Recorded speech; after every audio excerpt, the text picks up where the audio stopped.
수고하시는 그런 분들을 좀 양육을 해달라 그래가지고 이제 성일교 특강 해가지고 가서 이제 6시간씩 계속 하는데 제가 이제 지쳐서 못하겠습니다. 너무 힘들어요. KTX 타고 갔다가 강의 끝나고 집에 오면 7시 8시인데 그 다음날 이제 지역교회 가가지고 또 설교하고 성도들 돌보고 하려니까 제가 이렇게 자꾸 부어요. 지금 좀 쉬었다 해야 되겠다 이런 생각이 좀 듭니다. 제가 이제 우리 뭐 이런 용어를 싫어하시더라고요. 근데 저는 어쨌든 처음 알았습니다. 우리 기소선. 근데 이렇게 자꾸 얘기하다 보니까 좀 친근해지네요. 기소선. 뭔가 좀 뒤에 선이 붙어 있으니까 뭔가 좀 아름다워 보여요. 근데 우리 성도님들 여기서 또 이렇게 뵈니까 저는 한 번도 이렇게 많은 분들을 한꺼번에 뵌 적 없고 가끔 지나가면서 한번 인사하고 이랬어도 근데 이제 이렇게 오셔서 같이 이렇게 찬양하고 같이 나누는 모습이 역시 주님 안에서 한 생명을 가진 하나님의 자녀들은 뭔가 좀 다르더라도 같이 할 수 있는 것이다 이런 생각을 하게 됐고요. 어떤 면에서 우리 대구 강북교회가 한번 우리 기소선 멋지잖아요. 기소선에서 오신 우리 형제자매님들이 잘 정착할 수 있는 그런 어떤 모델 교회가 되면 어떤가 이런 생각을 여기에 있으면서 한번 좀 해보게 됐습니다. 뭐 이런 얘기도 해야죠. 그렇지 않습니까? 예. 자, 기도하겠습니다. 물론 저는 매일 가지만 좋은 소식이 연합을 이루고 샘플 교회가 될 수 있는 그런 교회가 되셔서 이 교회를 통해서 주님께서 영광을 받으셨으면 좋겠다 이런 생각이 들고요. 뭐 당연히 20년, 30년 동안 이제 신앙생활을 하다가 뜻하지 않게 이렇게 오셨으니 얼마나 답답하고 억울하고 또 때때로는 화도 나고 안정도 안 되고 또 이럴까 저럴까 이런 여러 가지 생각들이 복합적으로 들겠죠. 그래도 중요한 건 뭐냐면 교회를 정해야 된다는 거예요. 교회가 있어야 돼요. 공동체가 있어야 됩니다.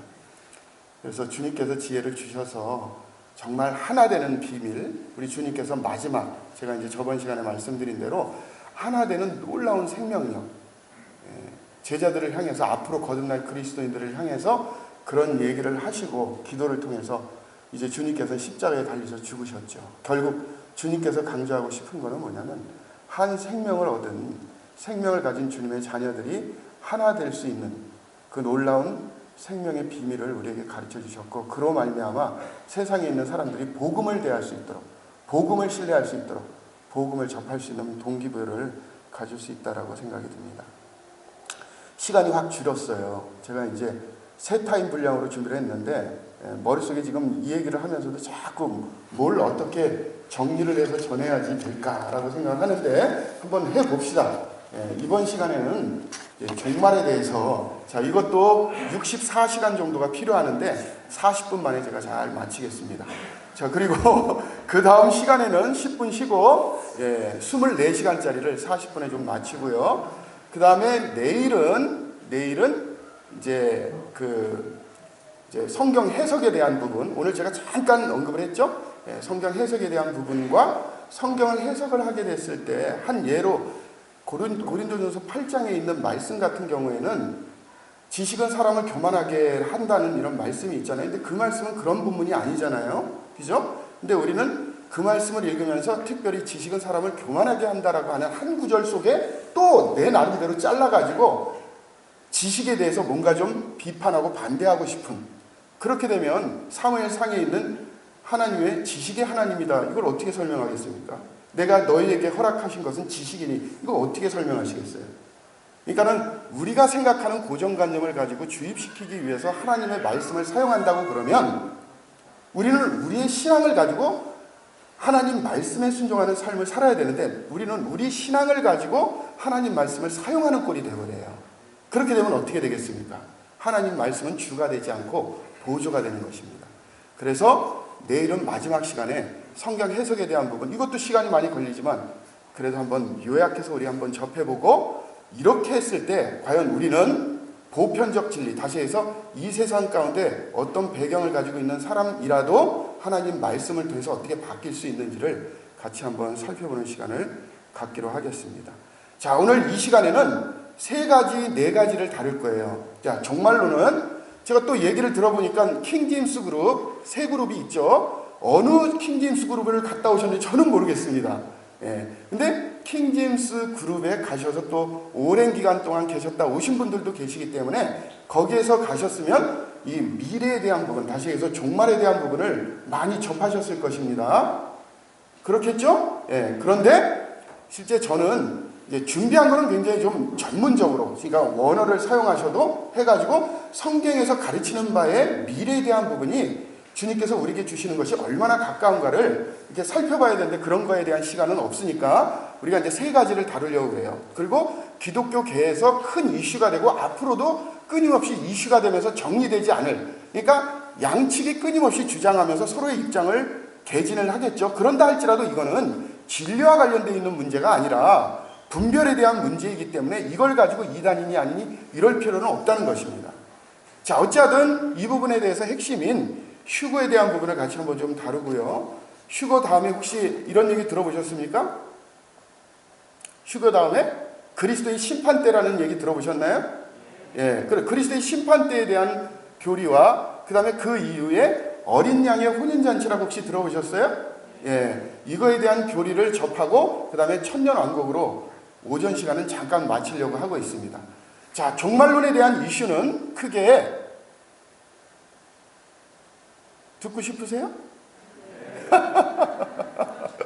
종말론에 대한 이슈는 크게 네 가지로 나눕니다. 그 중에 두 가지는 거의 사라지고 있어요. 예, 지지를 못 받고 있습니다. 그 중에 대표적인 게 후천년설이라고 하는 것과 무천년설이라고 하는 건데, 무천년설은 지금도 한국에는 굉장히 많습니다. 그러니까 천년 왕국이 없다, 그렇게 생각하는 것은 없다는 건 아닙니다.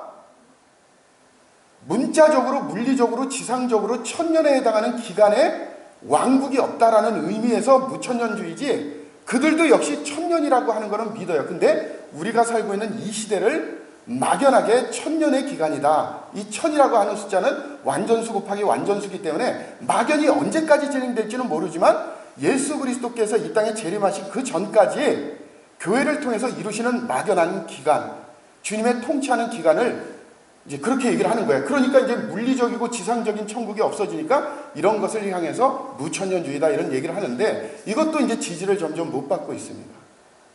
자, 이렇게 주장하시는 분들도 실제는 성경을 여러 군데 찾아보다 보니까 특히 구약과 신약의 물리적인 왕국, 이거를 이제 일반적으로 어떤 왕국이라고 하냐면 중간 왕국이라고 얘기를 합니다. 따라서 중간 왕국.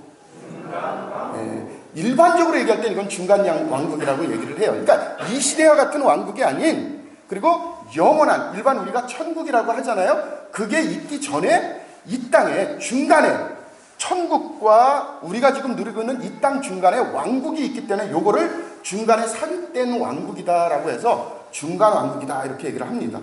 따져보니까 중간 왕국이 있는 거예요. 자, 중간 왕국이 있으면 무천년주의 입장, 다시 해서 천년이라고 기간은 막연한 기간이에요. 지금 천년에 살고 있는 거예요. 그러니까 이 기간이 무천년주의 입장에서는 뭐냐면 천년 왕국을 살고 있는 겁니다. 그러니까 그런 입장이 아닌 거죠, 우리는. 자, 그래서 성경을 보잖아요. 학자들도 그렇고 거듭난 사람들도 그렇고 모두 성경을 보다 보니까 미래에 대한 부분이 분명히 있고 왕국에 대한 언급이 성경에는 여러 군데, 특히 구약에 잘 나온단 말입니다. 설명할 수가 없는 거예요. 그래서 무천년주의를 주장하고 그쪽 입장을 취하던 분들도 이제는 청년왕국이 있다라는 입장으로 선회하기 시작했어요. 놀랍죠. 자, 이 천년왕국의 입장을 취하는 그룹들을 뭐냐면 뭐라 그럽니까? 좀 어려운 용어를 쓸게요. 일반적으로 쓰는 단어니까. 자, 이런 거 적어두셔도 좋습니다. 역사적 전천년주의라고 합니다. 역사적 전천년주의.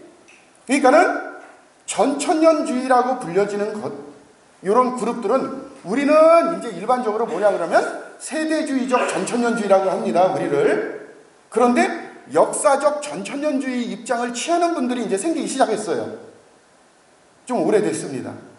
자, 제가 깜짝 놀랐습니다. 제가 이제 세미나나 심포지움 같은 데를 다녀서 이제 우리의 신앙을 알리고자 하기 때문에 이제 이렇게 특히 이제 교수님들이 모이는 데 가가지고 이제 강의도 듣고 이렇게 하는데 아니 깜짝 놀랐어요. 우리나라에서는 절대 있을 수가 없는 심포지움이 대한민국에 작년에 생겼습니다. 그 학회의 이름은 이스라엘 학회예요. 이스라엘 학회. 자, 우리 한국에서는, 미국은 안 그래요. 외국은 안 그렇거든요. 근데 우리 한국에서는 실제로 뭐냐면 천년왕국에 대한 관점이 지상적인 천년왕국 이런 것에 대해서 믿으려고 잘 하지를 않아요. 이런 그룹이 굉장히 강합니다. 이러다 보니까 교회에서 이스라엘을 주제로 한 어떤 설교를 한다거나 심포지움을 한다거나 세미나를 하면은 손가락질을 해요. 왜냐하면 저 사람들은 굉장히 수준 낮은 사람들이지. 왜?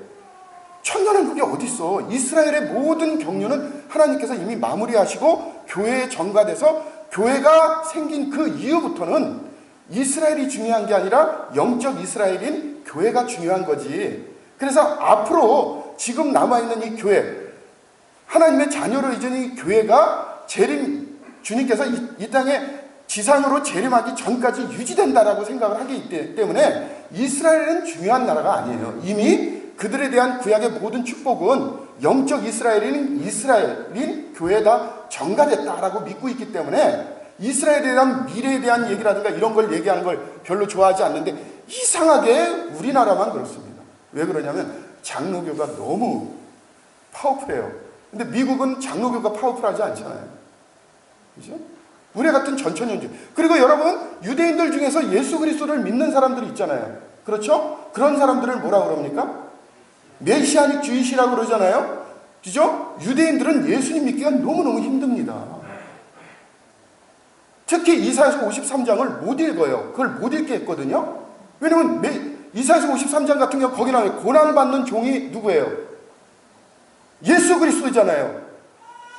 이스라엘 사람들도 이사야서 53장을 읽으면 깜짝 놀랍니다. 그러니까 유대인들이 그걸 못 읽게 했어요. 그럼 못 읽어요. 이사야서를 읽는데 53장은 못 읽습니다. 그래서 한번 실험을 했어요. 왜냐하면 53장을 가지고 이스라엘 직접 가서 유대인들에게 지나다니는 사람들에게 길거리에서 이사야서 53장을 보여줬습니다. 보여줬더니 읽으면서 깜짝 놀라는 거예요. 와, 메시아래. 우리가 23장을 이해하는 대로 유대인들에게 이사야서 53장을 노출시켰더니 그들도 고난받는 종을 이해하는 거예요. 근데 그게 성경에 기록되어 있는지는 모릅니다. 근데 나중에요, 이런 얘기를 하고 난 다음에 이게 바로 여러분들이 믿고 있는 구약성, 신약은 안 믿잖아요. 구약의 이사야서 53장이라고 하니까 깜짝 놀랍니다. 왜 이런 걸 설명하지 않아요? 여러분 유튜브 들어가면 이게 여러 개 올라와 있어요. 한번 보세요. 재밌습니다. 이상하게 메시아닉 주의시들이 거듭나면 어떻게 되냐면 우리와 같은 신앙을 가져요. 천년왕국을 믿습니다. 예수 그리스도의 다시 오심을 믿습니다. 너무나 신기한 거예요. 왜냐하면 이미 우리가 갖는 지상적인 왕국, 천년왕국에 대한 그런 개념은 똑같이 솔로몬도 그렇고 다윗도 이미 그를 통해서 이미 알려져 있기 때문에 유대인들의 생각 가운데서는 꼭 지상적으로 메시아가 지상적인 통치를 하기 위해서 이 땅에 와야만 하는 거예요. 그들의 신앙이 그렇습니다. 그런데 오늘날의 많은 교회들, 특히 우리 대한민국에 있는 교회들은 이런 천년왕국을 교회 가운데 전가됐다라고 그렇게 설명하고 본인들이 그렇게 믿고 있기 때문에 천년왕국에 대한 설명을 전혀 하지 않습니다. 근데 요즘은 여러분 장로교에서도 그걸 하는 거예요. 그래서 제가 그 학회에 갔는데 포럼 자체가 이스라엘 포럼이에요. 이스라엘 학회예요. 깜짝 놀랐습니다. 장로교 목사님들 계시죠? 장로교에는 유명한 교수님들이 계신데 그 주제를 가지고 발표를 하는데 미국에서 온 어떤 사모님이요, 목사님 아내 되시는 분이 오셔가지고 이분이 말씀을 읽다 깨달은 거예요. 원래 장로교는 그거 가르치면 안 되거든요. 말씀을 읽다 보니까 지상적인 왕국이 분명히 있는 거예요. 근데 이걸 교회도 얘기 못하고 다른 데도 얘기하면 안 되니까요. 혼자 전전긍긍하고 있다가 어떤 계기로 해서 누굴 만났는데 그 사람이 그러더래요. 그런 얘기를 속마음을 얘기를 하다 보니까 뭐냐면 맞아요. 그러면서 책을 하나 소개를 해주는데 그게 바로 전천연의 신앙입니다. 보고 와, 내가 말씀을 읽고 깨달은 것과 똑같은 게 여기에 있네요 라고 하는데 이분이 미국에서는 이런 얘기를 못 하잖아요. 교민사회에서. 그래서 한국에 그 포럼이 있다는 걸 알고서 비행기 타고 오셔가지고 막 거기서 얘기를 하는데 와, 내가 말씀을 읽고 깨달은 이 내용이요, 여기서 이렇게 발표가 된다고 하면서 너무 기뻐한 것을 그 포럼을 통해서 경험하게 됐습니다. 여러분, 주님 꼭 오시죠? 아멘 하세요. 주님 꼭 오시죠? 예, 우리는 하나님의 자녀입니다. 주님 오시기 이전에 휴거라는 게 있어요. 자, 천년왕국이 있다는 걸 이제 수용했다고 그랬죠? 자, 근데 우리는 세대주의적 전천년주의라고 그러는데 우리가 그렇게 지칭한 건 아니에요. 학자들이 구별하다 보니까 그렇게 했기 때문에 편의상 그렇게 사용을 하는 겁니다. 그리고 또 하나는 어떤 전천년주의라고 했습니까? 역자 들어가는데 역시성을 가진 역사주의적 전천년설이라고 해요. 자, 역사주의적 전천년설을 뭐라 그러냐면 환란 통과설이라고 합니다. 거기다 이퀄 해놓고요. 자, 오늘은 배우는 시간이잖아요. 그죠? 세미나잖아요. 자, 설교는 내일 할게요. 이런 식으로 하는 거 별로 마음에 안 드세요? 그러면 좀 웃으세요. 자, 이퀄을 해놓고,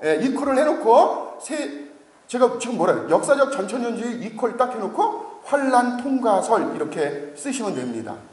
자, 그러면 세대주의적 전천년설은 환란을 통과해요? 통과하지 않아요? 통과하지 않죠? 우리는 환란 통과하지 않습니다. 근데 그분들은 환란을 통과한다고 믿죠. 그렇죠? 자, 천년왕국을 인정을 하면 환란 기간을 인정할 수밖에 없습니다. 그렇죠? 천년왕국 있기 이전에 환란 기간이 있어야 돼요. 그런데 우리 같은 입장에서는 환란이 있기 이전에 휴거된다고 믿어요. 자, 천년왕국을 인정하면 세 가지를 인정해야 돼요. 뭘 해야 되냐면 천년왕국은 물리적으로 지상적으로 꼭 있어야 된다. 오케이? 물리적인 왕국이 꼭 천년 동안 있을 겁니다. 기대하세요. 믿지 않으세요? 자, 두 번째는 뭐냐면 휴거가 일어나야 돼요. 그리고 세 번째는 뭐냐면 환란 기간을 인정해야 되는 것입니다. 그러니까 역사적 전천년주의든 세대주의적 전천년설이든 천년 왕국 이전에 예수님의 재림이 있다라는 것은 같은 맥락이에요. 그렇지만 다른 게 뭐가 있냐면 환란 기간 있잖아요. 천년왕국 있기 이전에 7년 기간을 가지고 있는 환란 기간이 있는데 이 환란 기간을 통과하느냐 통과하지 않느냐 요 차이가 있는 거예요. 자, 환란 기간에 통과하지 않으면 어떤 현상이 벌어집니까? 환란 기간을 통과하지 않으면 환란이 시작되기 이전에 지금 여기 계시는 우리 강북교회 모든 형제자매님들 저도 좀 띄워주세요. 우리는 7년 환란 시작이기 전에 휴거될 겁니다.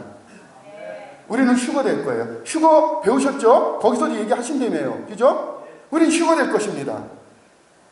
그러면 이 지상에 남은 사람들이 있을 거 아닙니까? 그렇죠? 그런 사람들이 7년 환란기를 너무나 어렵게 보내게 될 것입니다. 그런데 환란을 통과하는 그룹, 다시 해서 천년왕국도 있고 휴거도 있고 환란기간도 있다고 똑같이 믿긴 하는데 환란을 통과한다고 하는 사람들이 있잖아요. 그렇죠? 그런데 왜 환란을 통과한다고 얘기를 할까요? 왜 환란을 통과해야 된다라고 얘기를 할까요? 이렇게 얘기를 하죠. 왜냐하면 그것이 성경의 가르침이다라고 얘기를 해요. 그래서 본인들이 믿고 있는 것을 좀 더 확실하게 우리가 지금 현재 와가지고 가까이 최근에 주장하는 것이 아니라는 입장을 취하려고 사람들 앞에서 옛날부터는 이렇게 믿었다라는 입장에서 본인들이 주장하는 것을 뭐냐면 앞에 역사적이라는 용어를 써서 사람들에게 소개하기 시작했어요. 그래서 이거를 뭐라 그러냐면 역사적 전천년주의인데 이 역사적이라는 건 뭐냐면 아주 오래전부터 교회에서는 천년왕국도 믿고 휴거도 믿고 이런 걸 믿는 건 알겠는데 그분들이 믿었던 거는 뭐냐면 세대주의적인 전천년설의 입장이 아니라 환란을 통과하는 입장, 다시 해서 역사적 전천년주의의 입장을 취했다라는 것을 주장하기 위해서 본인들의 주장에 역사성을 가미해서 역사적 전천년주의다 이렇게 표현하는 건데 그거는 그분들이 그렇게 하는 거예요. 자, 그러면 왜 통과한다고 얘기할까요? 자, 첫째, 통과한다라는 것을 성경 근거를 가지고 그렇게 주장하는 건 저한테 가르쳐 주십시오. 저는 제가 가지고 있는 모든 신앙적인 면 언제든지 얼마든지 바꿀 수 있어요. 성경을 가져와서 저를 설득시키세요. 성경을 보여주세요. 제가 지금 얘기하는 것들 중에 만약에 그렇게 생각하지 않는다는 게 있으면 성경을 가지고 와서 저한테 얘기를 해주세요. 그럼 언제든지 바꿀 수 있습니다. 저는 굉장히 오픈되어 있거든요. 저는 주님이 기뻐하시는 말씀에 근거하는 그런 신앙을 갖고 싶기 때문에 그렇습니다. 미래에 대한 부분도요, 실제는 직설적으로 명쾌하게 이것은 이렇다. 우리가 얘기하는 것은 대부분 미래에 대한 것, 종말에 대한 것은 명시적으로 언급한 것은 그렇게 많지 않습니다. 그렇기 때문에 미래에 대한 종말과 관련돼서의 성경의 분별은 우리가 어떻게 표현하냐면 개연성을 얼마나 많이 가지고 있느냐, 또 하나는 이렇게 표현합니다. 일관성을 얼마나 가지고 있느냐에 따라서 비중을 따지는 거예요. 다시 얘기해서 나는 무천년주의 입장을 취한다. 나는 역사적 전천년주의 입장을 취한다. 나는 세계주의적 전천년 입장을 취한다. 이거는 뭐예요? 이단이냐 아니냐 이런 문제가 아니라니까요. 이거는 분별의 문제예요. 분별의 차이고 확신의 문제입니다. 자, 근데 우리가 성경을 믿고 성경 가운데서 하나님 기뻐하시는 그런 삶을 살기로 그렇게 결정하고 이 시대를 살고 있잖아요. 그러면 내가 믿고 있는 나의 신앙이 어떤 성경의 근거에서 그렇게 믿고 있는지에 대해서 우리가 알게 된다면 이 시대를 살아가는데 굉장히 큰 도움이 되지 않을까요? 그렇겠죠? 그렇죠? 그래서 항상 중요한 거는 뭐냐면 하나님 말씀이 어떠한지를 깊이 살펴보는 게 굉장히 중요합니다.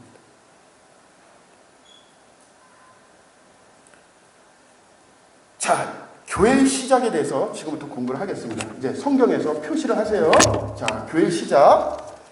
역사적 전천년주의 입장을 취하는 분들은 이스라엘은 없어요. 이해가 되셨습니까? 자, 이스라엘은 존재하지 않아요. 거기도 역시 무천년주의자들처럼 교회만이 존재해요. 그리고 앞으로 교회만이 존재하는 것입니다. 다시 해서 이스라엘과 교회를 따로 구분하지 않아요. 하나님 믿는 사람은 다 똑같다는 것입니다. 그래서 지금 이 시대는 이미 이스라엘 이후에 예수 그리스도로 말미암아 그들이 복음을 받지 않고 그들의 정체성을 포기를 했기 때문에 결국 전가돼서 교회에 이스라엘에 대한 모든 축복을 전가했기 때문에 이스라엘에게 얘기한 모든 축복은 어디에게 전가된 거예요? 교회에 전가됐죠? 그렇죠? 그러면 이 교회를 통해서만 앞으로의 모든 계획이 이루어지는 거예요. 자, 이런 대기준에 의해서 종말론을 보다 보니까 뭐가 있습니까? 천년왕국도 있죠? 성경을 보면 누구도, 구약신학자들도 다 인정할 수밖에 없어요. 자, 두 번째 뭐예요? 휴거가 있다는 걸 받아들여야 되죠. 세 번째는 뭐예요? 환란기간이 있다는 걸 받아들여야 된대요. 그런데 뭐예요? 이스라엘은 이미 하나님의 경륜에서 제외됐어요. 교회만 존재하는 겁니다. 교회만 있는 상태에서 이 세 가지를 수용하려고 그러면 어떻게 해요? 환란을 통과한다라고 하는 그런 교리를 세울 수밖에 없어요.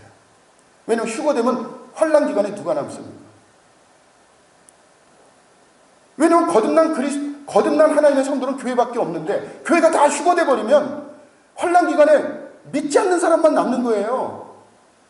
그러면 거기에서 계시록 7장과 14장에 나오는 14만 4천과 흰 옷 입은 많은 무리를 어떻게 설명할 겁니까? 설명 못 하거든요. 자, 어찌하든 이런 부분에서 교회가 남아야 되고 환란을 통과해야죠. 그나마 남은 사람들에 의해서 이유에 대한 부분들을 설명할 수 있기 때문에 환란 통과설에 대한 부분을 설명하는데 이것이 성경에 기반을 해서 우리가 믿는 바 이렇다라고 설명을 하지만 저는 그분들이 주장하는 성경 구절을 다 살펴봤지만 그런 말씀은 아니에요. 제가 시간이 되면 일목요연하게 한 구절 한 구절 다 찾으면서 네가 맞느냐 내가 맞느냐 한번 살펴보려고 그랬는데 제가 분명히 말씀드렸어요. 그런 거 못한다고. 총괄적으로 말씀을 드리는 것입니다. 제가 뭐를 찾으라고 그랬죠? 교회의 시작. 네? 교회의 시작이요. 예, 에베소서 1장입니다.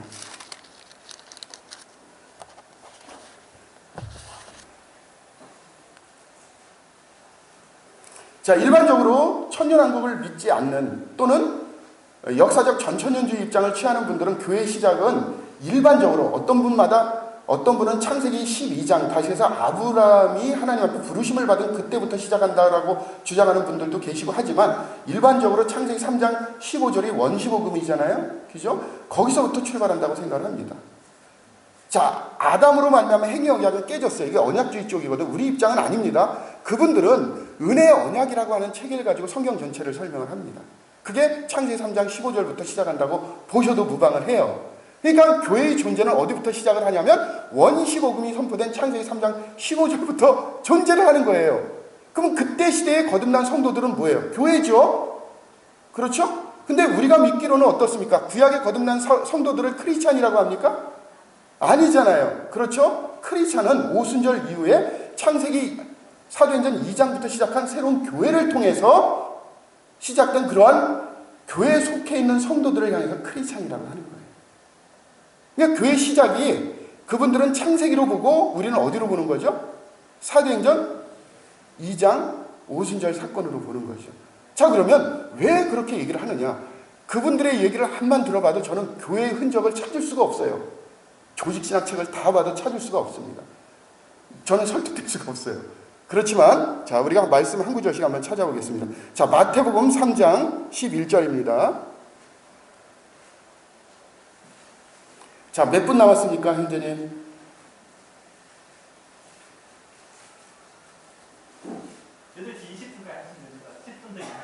아니, 10분 연장 안 할 건데요?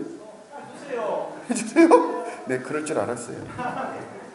예, 마태복음 3장 11절 한번 찾아보겠습니다. 마태복음 3장 11절 시작.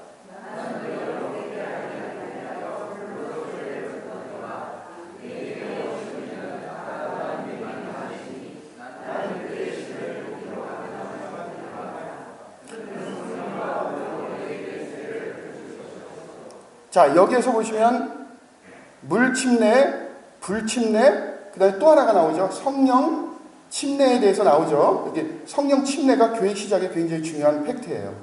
성령 침례. 자, 이전에는 뭐예요? 구약시대에는 성령이 어때요? 우리처럼 내주에 계시지 않으셨잖아요? 그렇죠? 하나님의 필요에 의해서 그분의 주권으로 어떤 사람의 성령의 감동하심을 통해서 성령을 경험하는 삶을 살도록 하셨지만은 어떤 시기가 되면 다시 성령이 떠났단 말입니다. 오늘날 거듭난 그리스도인들이 거듭나는 순간에 성령이 내주에 계시면서 영원까지 우리 함께 하신다고 하시는 그 놀라운 말씀이 그때 시기에는 없었어요. 그래서 이때 이 성령 세례가 교회 시작과 밀접한 연관관계가 있는 것입니다. 자, 사도행전 1장 5절을 한번 보겠습니다.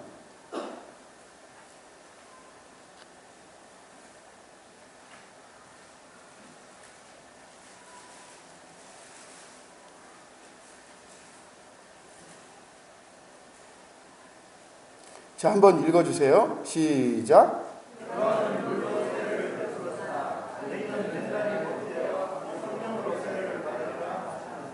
자, 여기 보면 성령 세례가 아직 미래죠? 성령 세례가 미래로 나와 있죠? 빨리 이해를 하세요. 자, 예수님께서 성령 세례를 얘기하셨고 사도행전 1장이 왔는데도 성령 세례는 미래로 돼 있죠. 자, 근데 성령 세례 사도행전 11장을 한번 보세요. 사도행전 11장. 사도행전 11장 14절에서 16절.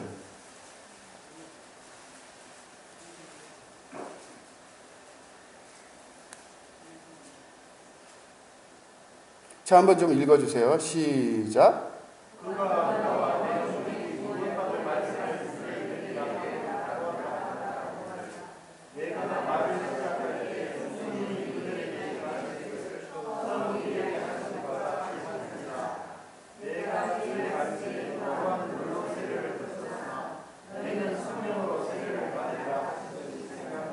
네, 여기서는 갑자기 성령 세례가 과거로 바뀌죠. 자, 그러면 성령 세례가 마태복음 3장에서는 예언이 되어 있고요, 사도행전 1장에서는 미래로 얘기하고요, 사도행전 11장에 와서는 과거로 얘기하죠. 그러면 성령 세례가 임하는 놀라운 사건은 사도행전 1장과 11장 사이에 있다는 것입니다. 그렇죠? 그렇죠? 예. 자, 그러면 고린도전서 12장 13절을 한번 보세요. 고린도전서 12장 13절.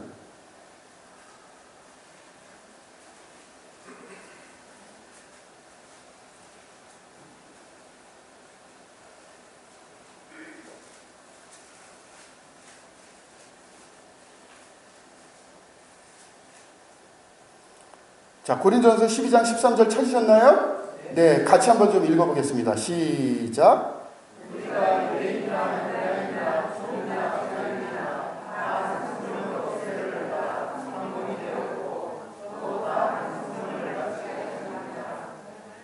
자, 여기에서 보시면은 한 몸을 이루는데 성령 세례가 굉장히 중요한 것임을 얘기하고 있죠. 그렇죠?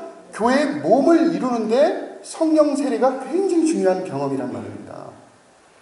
그러니까 교회를 이루는 데 있어의 필수는 성령 세례임을 얘기하고 있죠? 그렇죠? 대답을 잘 안 하시네요. 자, 그러면 골로새서 골로새서 1장 18절 한번 보겠습니다.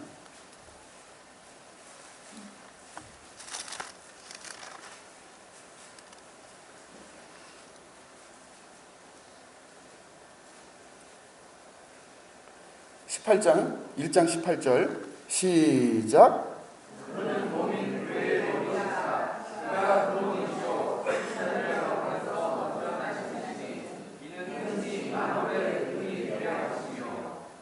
자, 여기서 보시면 그는 몸인 교회의 머리라. 그는 근본이시요 죽은 자 가운데 먼저 나신 자이시니 이는 친히 만물의 으뜸이 되려 하신다. 이 몸의 머리가 되시는 분이 누구라고 얘기하죠? 예수 그리스도이시고 이 몸이 곧 교회임을 얘기를 하고 있죠. 몸을 이루는데 무엇이 중요하다고 그랬습니까? 성령 세례가 중요하다고 그랬죠? 그죠? 예수님께서 마태복음에서는 성령 세례를 미래로 얘기를 했다가 사도행전 1장에서는 아직까지 미래였다가 사도행전 11장에서는 어떻습니까? 과거로 바뀌죠. 그러니까 1장과 11장 사이에 이미 교회가 이루어지는 사건이 있는데 우리가 사도행전을 1장부터 11장까지 읽으시면 성령의 침례를 통해서 교회의 시작은 딱 유일하게 사도행전 2장에 나오는 것입니다.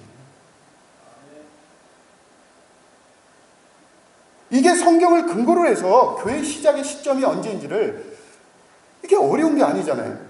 성경 본문 말씀을 통해서 우리가 내릴 수 있는 최종 결론은 그분들이 생각하는 대로 신학적으로 은혜 언약이라고 하는, 왜냐하면 은혜를 강조해요. 하나님 주권을 100이라고 생각할 때 은혜 언약이라고 하는 체계를 설명하시려고 하다 보니까 그 은혜 언약의 시기가 바로 원시복음의 시작인 창세기 3장 15절부터 시작을 한다. 결국은 교회의 시작은 그때부터 시작됐다라고 하다 보니까 그 다음부터는 어떻게 돼요? 이스라엘과 교회는 구분할 필요가 없어지는 거예요. 그러니까 구약시대에 믿었던 사람들도 다 이 시대에 믿는 교회처럼 교회의 성도란 말입니다. 그러니까 그때 시대에 거듭난 사람들이든 교회 이후에 사도행전 2장 이후에 예수 그리스도의 복음을 통해서 거듭난 그리스도인들이든 다 똑같다고 보는 거예요. 그래서 한 은혜, 한 조건 이렇게 얘기를 한단 말이죠. 그런데 교회 시작에 대해서 창세기에서부터 시작했다고 하는 성경적인 근거가 없단 말입니다. 한 구절이라도 가져오면 제가 그걸 믿겠어요? 이게 아니란 말입니다. 오히려 성경에서 얘기하는 교회 시작은 우리가 굉장히 단순하게 시간이 없어서 이렇게 찾아보기만 해도 교회 시작은 뭐예요? 창세기 1장과 11장 사이인데 우리가 잘 알고 있는 대로 성령의 세례를 임하는 그런 놀라운 역사가 경험되어지는 그런 삶의 현장은 사도행전 2장에 등장을 하잖아요. 그래서 우리가 믿기로는 교회 시작은 사도행전 2장이다 이렇게 보는 것이죠. 자, 그러면 이스라엘이 존재하는 가운데서 교회의 시작은 어떻습니까? 사도행전 2장을 통해서 시작이 된 거죠. 그렇죠? 네, 10분 쉬었다 하겠습니다.